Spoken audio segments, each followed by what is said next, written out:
All right. Hello, everyone, and welcome to the HODLcast. Today we have very special guest, Doug TenNaple. Doug, you're, an artist extraordinaire. I've caught some of your work, not all of it yet, but really looking forward to the conversation with you today. Can you give us a little introduction about yourself, how you got involved with the Bitcoin space? Sure. Thank you, Sasha. I'm an artist. I'm an old artist. So I've done video games and I've done comic books, and I'm a fine art. I started in fine art back in 1988. I graduated college as a fine art major. So I've always done painting. And then suddenly I see in the fine art world, this guy named Beeple just blows up, right? And I never even heard of him, but suddenly everyone heard about this artist because he was selling NFTs of his work. And I'd always followed, not always, but the last year or two, followed Gary Vee on marketing. And he started talking about this stuff called NFTs. NFTs. I'm like, what is it? So I Googled NFT. This is probably a little over a year ago, And then I called my friend who's a crypto nut, and I was always making fun of him for buying Bitcoin. I'm all, you're an idiot, you're crazy, it's a cult. And then he walked me through. He goes, Doug, it's not that hard to put out an NFT. And I go, oh, you said NFT? He said, yeah, I'm looking into it. He goes, you want me to set you up? I go, yeah. And so he, to walk me through how to get my wallet, Coinbase wallet set up and use MetaMask and start putting images up on, well, he invited me on Foundation. And then he invited me up on Foundation, and then he helped me upload my first image. And then I started selling very cheap at first. And suddenly, so I went from probably I think I had to put about $300 worth of Ethereum into my wallet. And maybe I made maybe $1,000 in a week selling art. Well, then I go, okay, let me try this. I put up 10 images, sold 3. This was probably last April.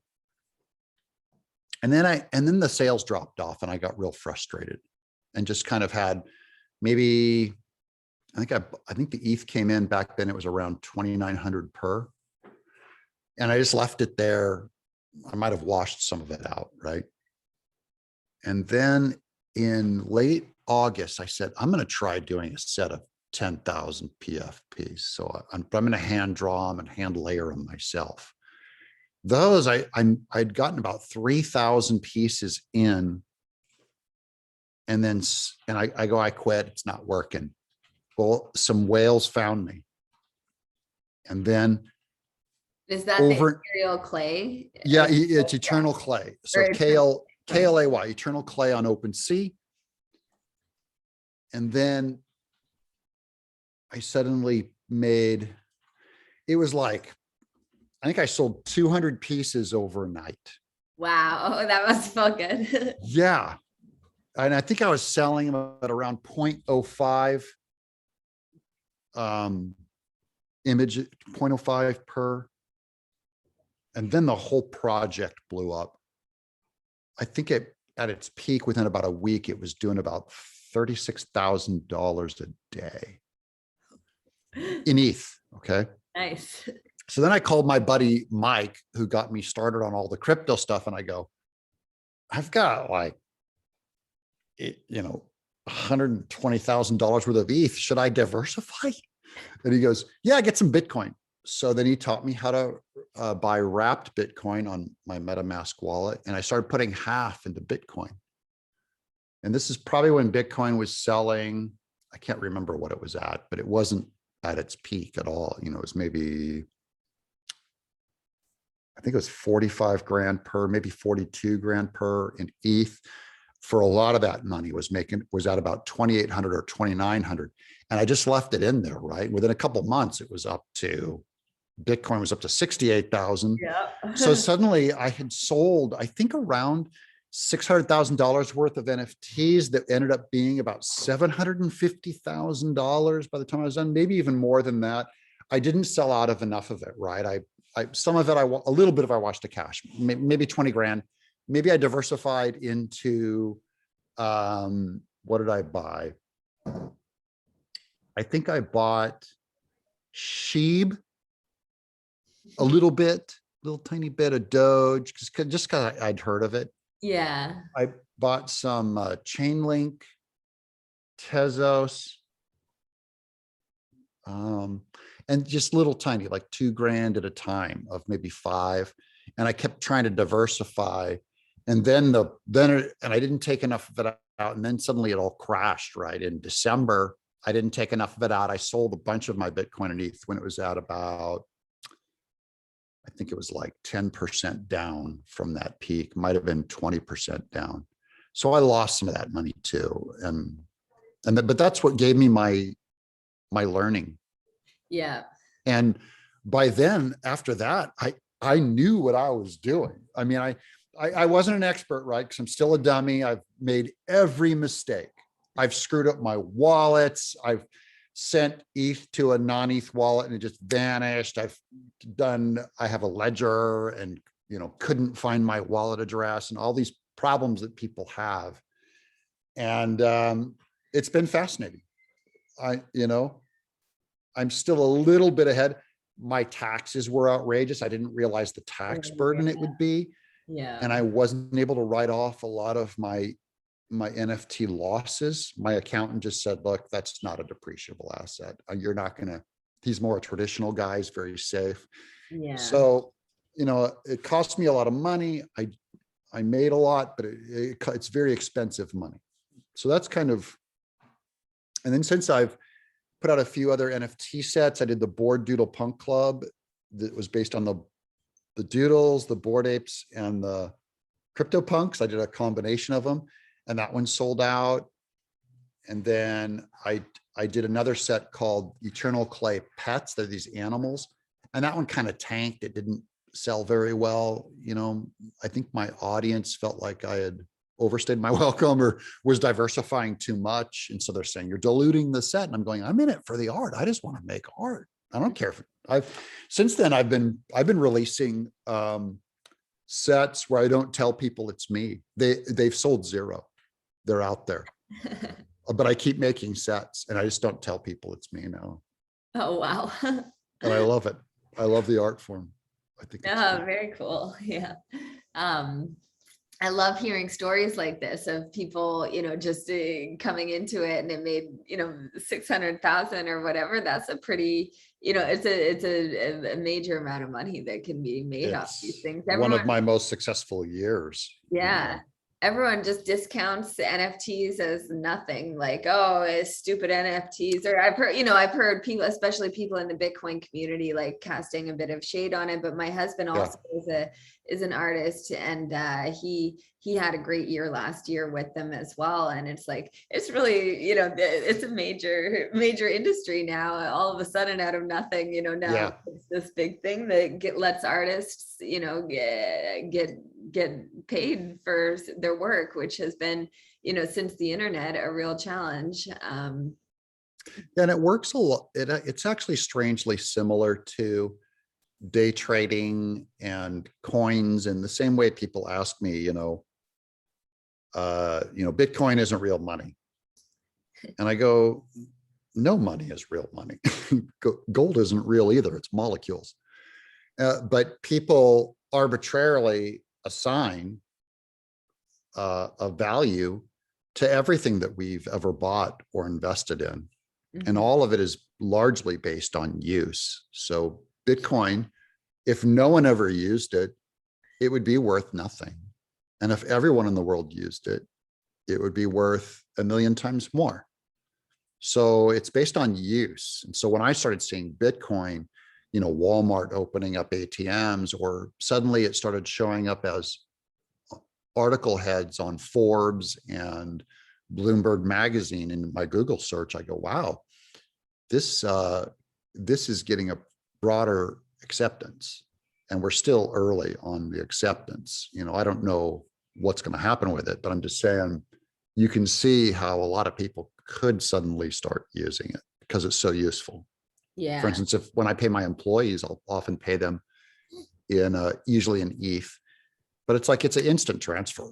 I just say, how much do you want? Whereas I've tried taking, $17,000 out of my bank, to pay an employee, and you have to wait, and it costs X amount, and the transfer is really clunky. Half the time it doesn't go through. If I have a colorist who colors my comics out in the UK, oftentimes it just doesn't go through. They deny her, I've never had that problem with sending crypto. Oh yeah. So from the first time I did a Bitcoin transaction, I just remember thinking, like, every time I've had to take my bank card out since then, I'm like, I just want to hold my phone up and do a transaction. Yep. Yeah.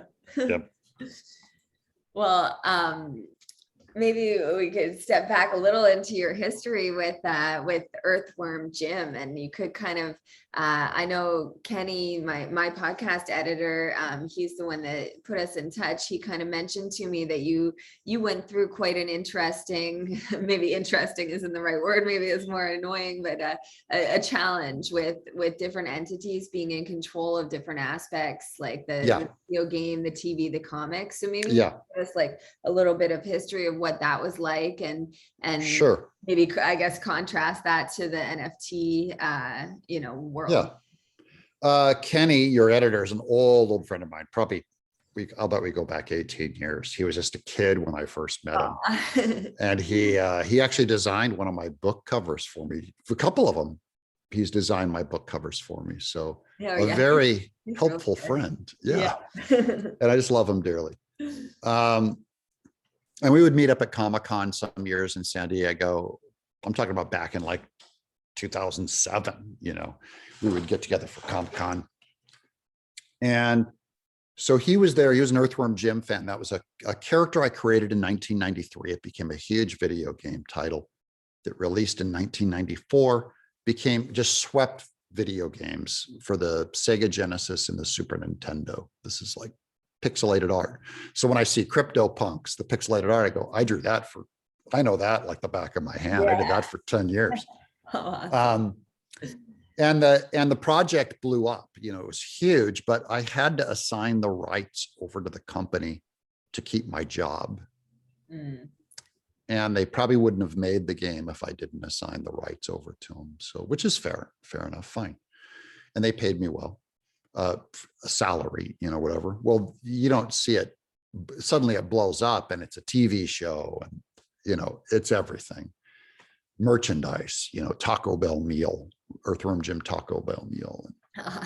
And now I don't control my own character. This is my baby.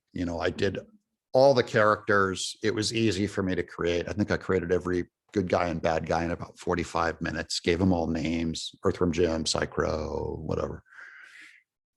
And suddenly you don't control the asset, and the intellectual property is controlled by other companies, and the company would be bought by another company, and another company would be by them, and they think they created the asset. they don't.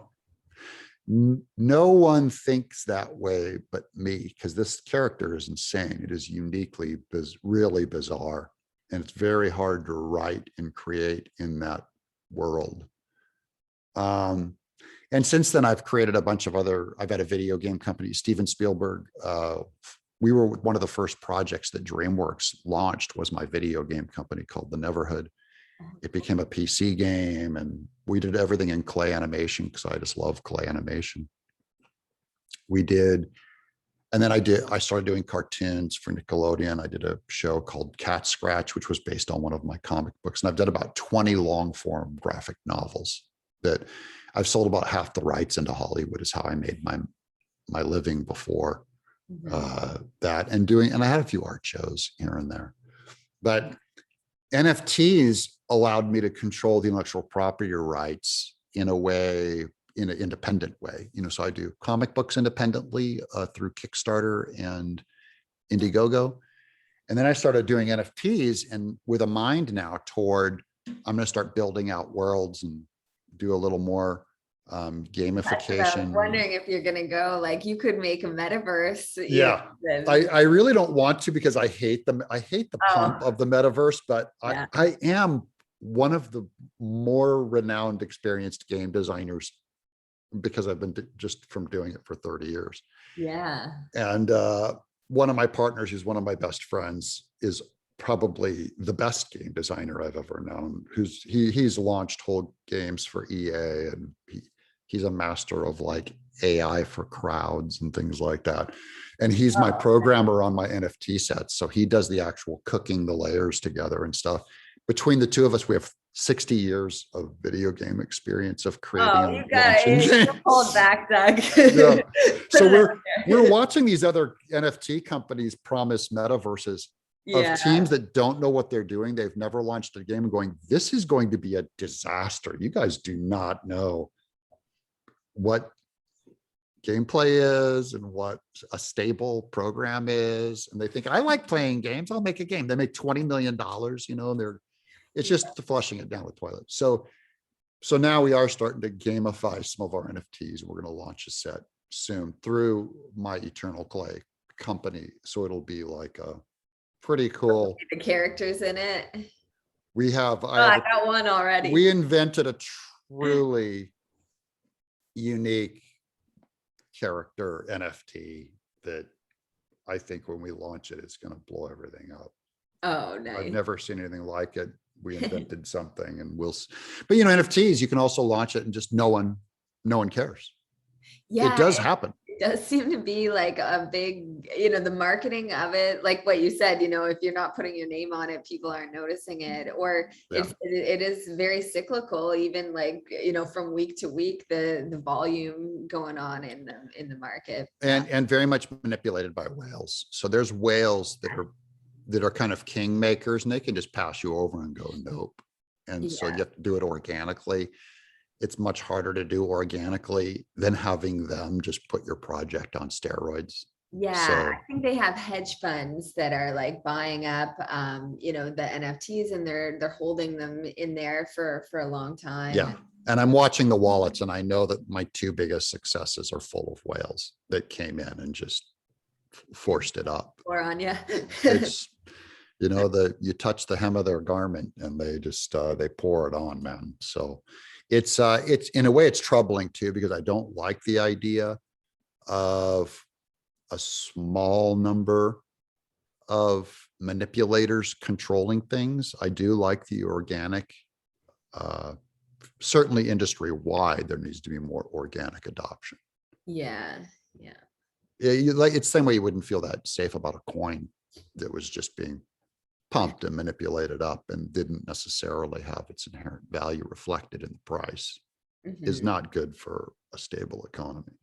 Yeah, the more users, always the better. But maybe if you get that, it sounds like, a video game type thing might get it in the hands of a lot of people. Yeah, it's going to open up a lot of people's eyes, I think. And then it just goes back to old marketing. It's like, how do you get anyone to see anything? And that's another, you know this from your husband being a artist. That is the trick. How do you get anyone to see anything on the internet? He makes the rare Pepes. I don't know if you've. I have drawn some Pepes myself. Oh, have you? Cool. They crack me up, and they make me laugh. That was another thing that attracted me to NFTs, is they're punk rock. Yeah, they are. There's deliberate garbage art out there, and to me, Pepe art was always garbage art, and I love it because I used to do really bad drawings on t-shirts, like see how bad I could draw, because it's funny.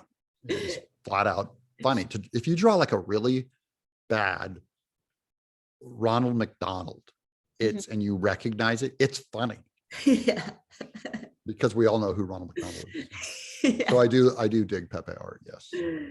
And there's even a trash art movement that's come where they literally just make NFTs of trash cans.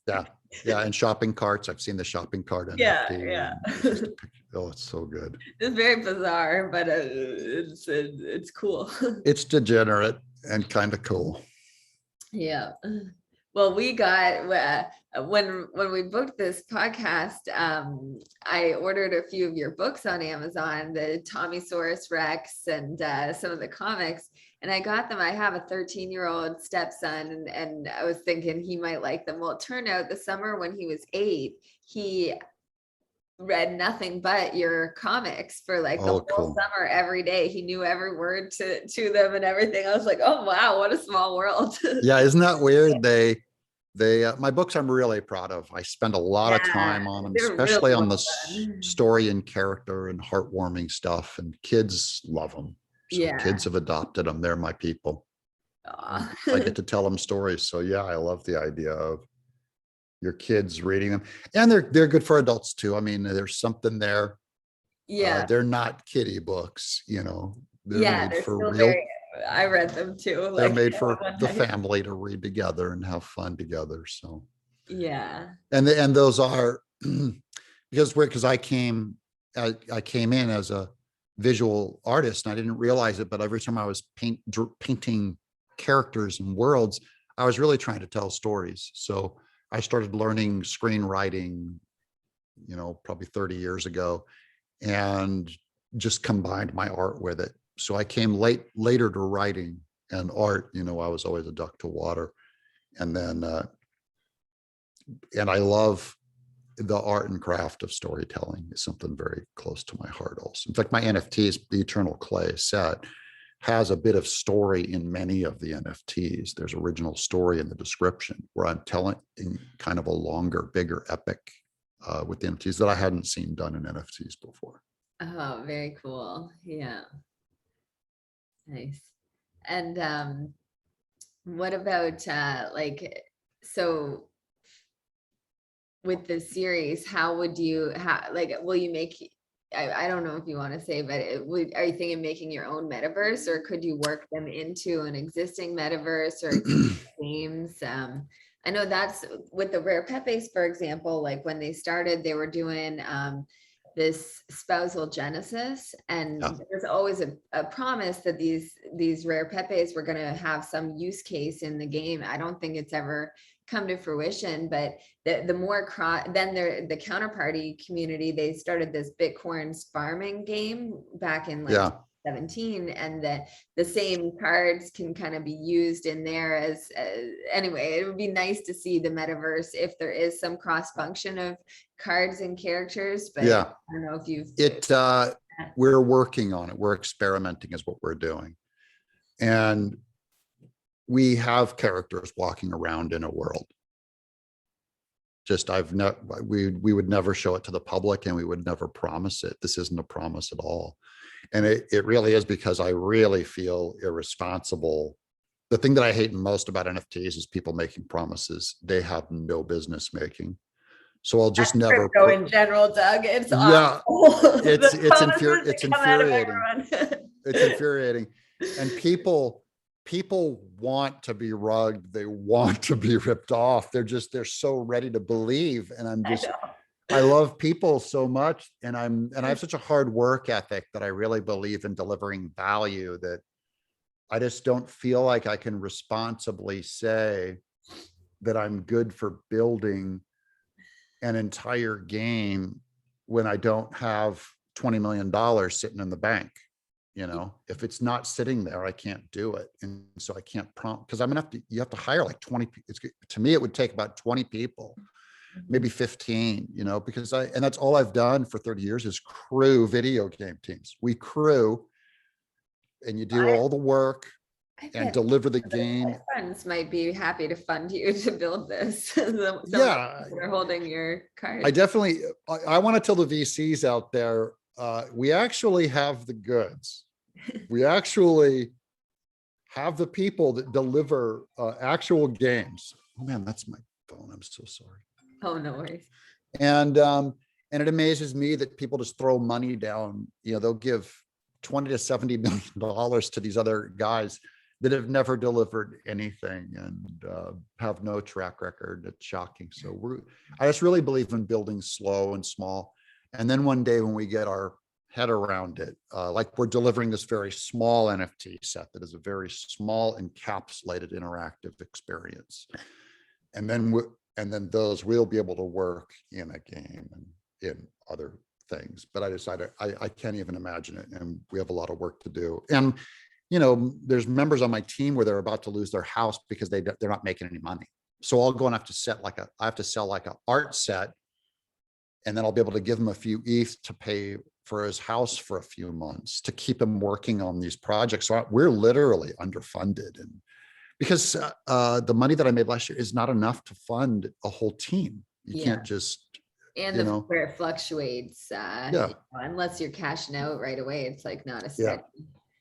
It doesn't work. So it's expensive, and but we're good, and so we can be frugal and we can make it work. Would be good. It'll work. It's going to take a lot longer. Yeah. Well, maybe you could get, I think you should maybe do a little raise and get yourself a nest egg to get, if you're underfunded, there's lots of money out there in that Ethereum community that I think would help to see, whatever you're building come to fruition too. Maybe I'm too Pollyanna to think I'll just sell a bunch of my art. Because the VC raise just bugs me so much. And then you get back to like what with Earthworm Ted, exactly, people that have no concept of what your vision is, and then they think they own you, and they're going to start dictating art direction and what you have to do, and I'm just like, lines and all that nonsense. I know what I'm doing. We'll handle it. It's going to take a long time, and it's going to be wonderful and slow, and we'll figure it out the old-fashioned way. And sometimes that's another big lesson, is life is inherently unfair, and sometimes the good guys don't win. Yeah, in crypto, that's, I think, I always think of it like Bitcoin is the good guys and all the other stuff is the fake promises. And Bitcoin was first. He did it for all the right reasons. He had no reason to think it would be where it's at. And so he's pure. Everyone else saw that and go, I'm getting in on that. I'm gonna make Bitcoin better, and then they come out with, but this whole NFT thing, wouldn't have that. It's one area, I guess, maybe from self-interest, because my husband's done well with it. I love seeing. I am impressed with Ethereum, and I am impressed with Bitcoin, with what they do. And everything else is just kind of interesting experiment and really fun to watch. Kind of, we're in strange times. And we're so early. It's so clunky and early, because this came from making video games, where when you take a cartridge and you put it in a video game system, you can't ever touch that cartridge. I never get to update that cartridge. So it had to be tested and perfect. And when you're a 5-year-old kid starting a game, there has to be feedback that you pushed a button. Sometimes it'll even say, if you push the wrong button, it'll be like a bzz. You give them some kind of a feedback, like you did it wrong or you did it right, ding. And then I go into Coinbase, and like there's no feedback, and like you click this thing and there's no message back to what you're doing. Going like, I just want to find my Coinbase wallet so someone can send me money. You have to go through so many clicks just to find your wallet address, or it's clunky, there's no feedback, and you watch people just kind of bang together a minting website that's just this caveman, it looks like DOS or something, from the user interface is horrifying to me, because I'm used to building things out broader for any consumer who came in. A 6-year-old should be able to come in and figure out how to trade or buy Bitcoin or play your game or connect their wallet. And so we're early. This is clunky and old as heck, and it's going to be very elegant, very intuitive where it's going.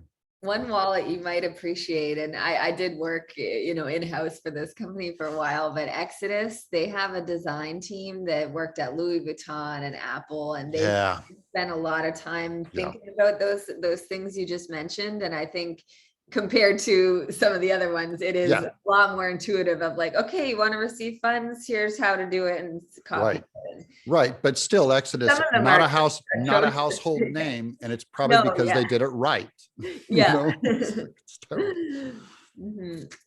It is. It's exciting to see how how it all is developing, because even the first wallets like a couple years ago, they were even worse. So Yeah, no, they were built by non-engineers. They do need Apple in the space.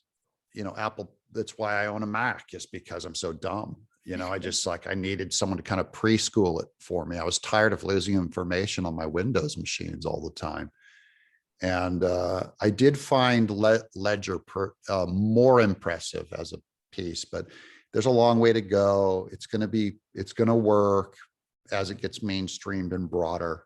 And it will. The other thing is, it keeps it from getting broad because no one will put the time and effort into that kind of hand-holding stuff and connectivity. So everyone's wondering, why is the adoption so slow? Well, because my dad, who's 82 years old, wants to buy Bitcoin, and he would never be able to figure it out. Never. So he wants to, has the money, could never figure it out. That's why you don't get 10 times the adoption you would have if it was intuitive. Yeah. That's a good point.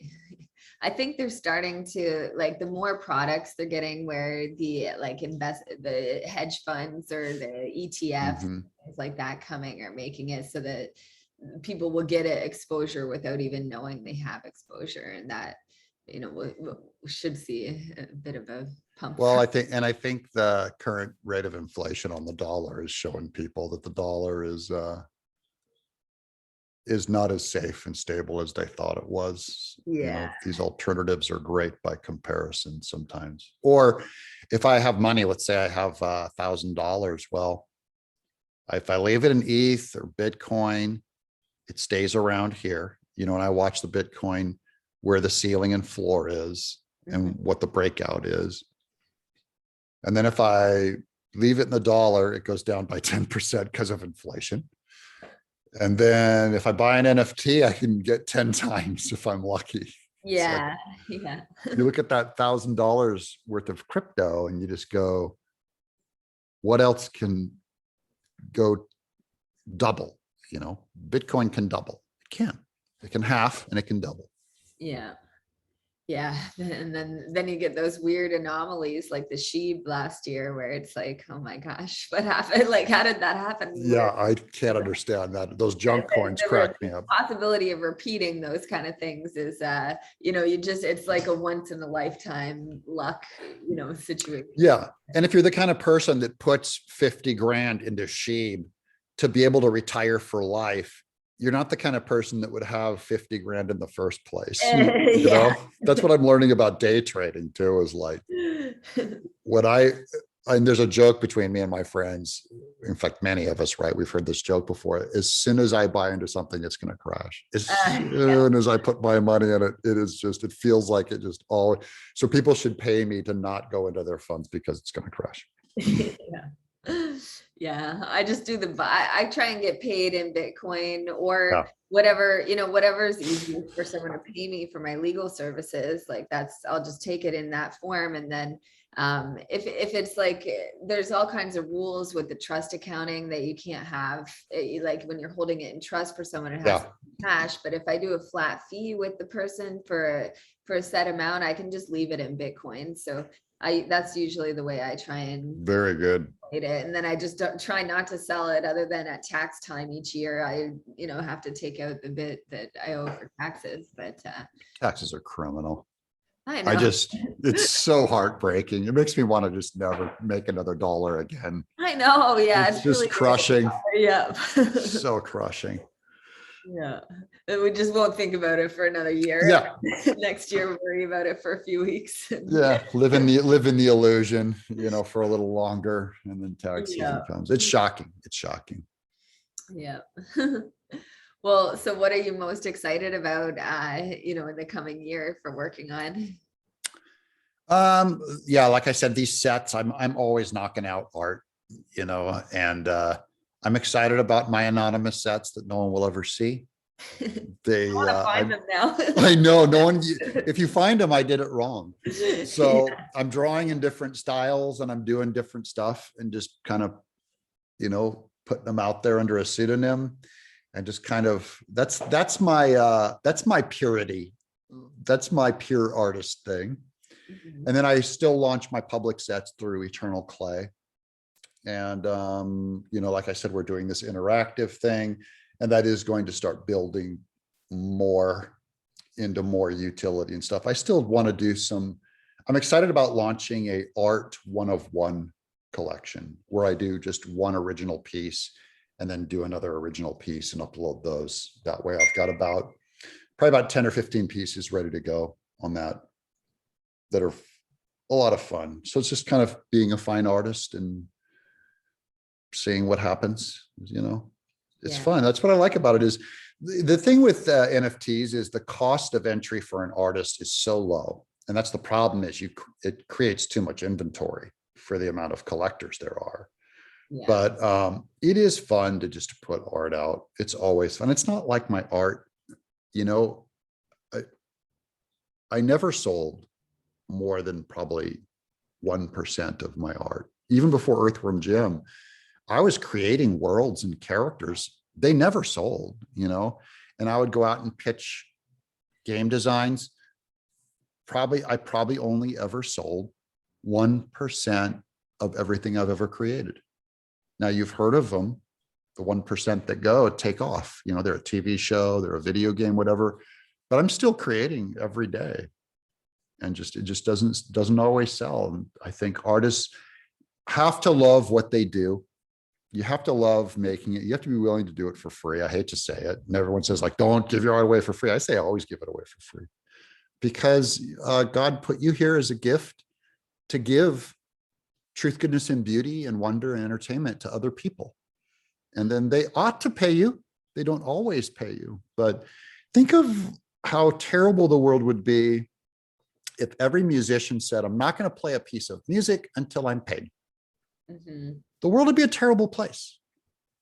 And so I love public musicians, public artists, street magicians. The guys on TikTok doing dances and stuff. I love breakdancing and just cool people doing cool things in public. I think they're very generous. I think they give of themselves. They're very vulnerable. There's people out there that are better artists than me that will never make a dime. And and life is inherently unfair. So here's to the artists out there, man. Keep creating. You can, if you're a real artist, you can do no other. You can't stop. You can go get a real job if you have to pay bills, but you're not going to be able to stop making art if you're an artist. Oh, Doug, that was some of the most beautiful words I've heard. I love it. Yeah, keep making the art, and what a better world it is for having people like you and other artists in it. And I'm always a believer in like what goes around comes around, or law of attraction. And it's like, even if only 1% sells, that's all that it comes around, so that you can something works out. If you're giving, I've made an absolute killing on 1% of my art. Absolute killing. So as long as the universe will reward the gift that you're putting out. Yeah. My kids were just in a play. My daughter, who's 16, was just in a Les Mis play, and they put it on here in Franklin, Tennessee, and they brought the house down. It was one of the most amazing productions I've ever seen. I'm not even a big Les Mis fan, but their work and they could sing, man. They were just belting it out, inside out. The audience, full of adults, we just screamed in applause after every song, just shouted. I go, these kids will never experience anything like this again. Like a room full of adults shouting in applause and genuinely being moved. I got teary-eyed, a number of songs just generally moved me. It was amazing. And I thought, you know what? These kids, they worked their butts off on this. They're not getting paid a dime. Yeah. And the audience is changed forever. Like something happened to the audience. That's a magic that happens in the arts that you can't always put a price tag on it, and it's not a commodity, and it is important. We're bigger. The arts bring meaning to our lives and stuff, and so NFTs and crypto is just kind of packed on top of that for me. it's neat. It's a great opportunity, and I might never make another dime, and I'll still keep making NFTs because it's good in and of itself. Well, very cool. And so where can people find you online if they want to get into Sure. collect? If you go to OpenSea and you put in eternal space clay with a K, Klay, they'll see my set. That one is all sold, and so you can buy the floor. I have another set, Eternal Clay Pets, also Klay. Those are the animals that are not sold out, but you can find Eternal Clay Pets on, there's a minting site. If you Google search it, there's, Are you you know, on just, Super Rare and all? I'm not, and I really want to make a That's try to get, yeah, for your for 101. my one of ones. Yeah. I'm going to give them a shot and see if I can get in at Super Rare. I'd love, if anyone has any contacts at Super Rare, help me I out. do. I'll put you in touch after. Okay. Yeah, I would love to do some one-of-ones for them. And I like keeping my prices low. I really want people to buy affordable digital art. It should be very affordable, at least at the start, and it's more about getting it in people's hands who are excited about the art. And I do love Super Rare. So, and I love trying new platforms too. To me, it's all like A/B testing, and it's just fun to. We got to get you on the fake rares too for the counterparty. They would love you there, I'm sure. That's right. But yeah, well, I'll put you in touch with my husband after, and he's been into this space for years too. I need a Sherpa to walk me through it a little bit. Would be helpful. Just say, don't fall in this hole, Doug. That's all you got. That's what I need. Well, it was really great meeting you, getting to talk with you, and thank you so much. I'll put the clay pets and the eternal clay, in the description. Sure. And I'll email you some links okay. when we're off. Sasha, this has been great. You're so lovely and you're so generous with your time. And any friend of Kenny Hitt is a friend of mine, your editor. Good guy. I love him. I was hoping he could join us today, but he actually had another thing going on. But yeah, he says hello and sends his regards. Well, you probably know him way better than I do. Anyway. My guy. He's my guy. Yeah. He's my guy. Awesome. Well, thanks so much, Doug. All right. Thank you. I will jump and I'll send you those links. Sounds good. God bless everybody. Everyone have a good one. Y'all be good. Y'all have fun. Keep creating. Always, every day.